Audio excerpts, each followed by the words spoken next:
friends, welcome back to Suma TV Kitchen. Today's special recipe palak paneer egg curry. First అయితే పాలకూరని తీసుకొని ఇలా hot water లో boil చేయాలి. బాయిల్ చేసిన ఈ పాలకూరని ఇంకా చల్లని వాటర్ లో కూల్ వాటర్ లో వేసేసి ఒక మిక్సీ జార్ లోకి తీసేసుకోవాలి. జార్ లోకి తీసేసుకొని మెత్తని పేస్ట్ లా చేసుకోవాలి.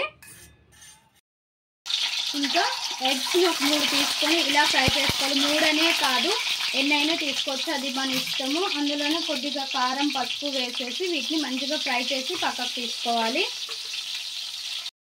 ఎగ్స్ తీసేసిన తర్వాత పన్నీర్ని కూడా వేసేసి కొద్దిగా లైట్గా ఫ్రై చేసుకొని తీసుకోవాలి.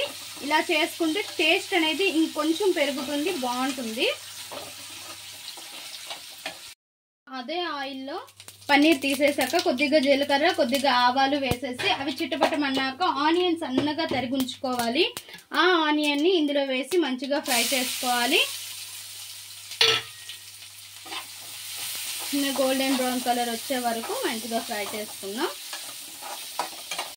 ఇలా ఆనియన్ ఫ్రై అవుతునేటప్పుడు కొద్దిగా కరివేపాకు కొద్దిగా అల్లం వెల్లుల్లి పేస్ట్ వేసి ఇంకా ఫ్రై అవనివ్వాలి. ఆనియన్ ఫ్రై అయింది. ఇంకా టమోటా పేస్ట్ అనేది వేసేసేయాలి. టమోటా ఇలా మిక్సీ పట్టేసి వేసేసుకోవాలి. ఈ ప్యూరీ కూడా వేసేసి ఇందులో పచ్చి వాసన పోయేంత వరకు ఫ్రై చేసుకోవాలి. టమోటా కూడా పచ్చి వాసన పోయేదాకా మనం ఫ్రై చేసేసుకున్నాం కదా. ఇప్పుడు ఉప్పు కారం పసుపు అండ్ ధనియా పౌడర్ వేసుకుంటే వేసుకోవచ్చు, లేదంటే లేదు. నేనైతే వేయలేదు.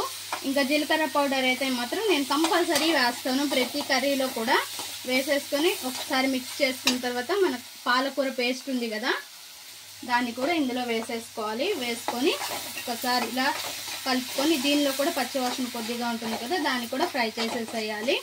ఇలా మనం పాలకూర అనేది ఉడకబెట్టుకొని చేస్తే కొద్దిగా కలర్ అనేది ఎక్కువ వస్తుంది. అదే పచ్చిగా చేసేసామంటే కలర్ అంతలా ఉండదు.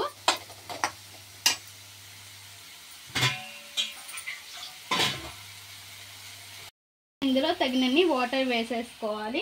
వేసుకుని ఉప్పు కారాలు అన్నీ సరిపోయలేదో ఒకసారి చూసుకోవాలి.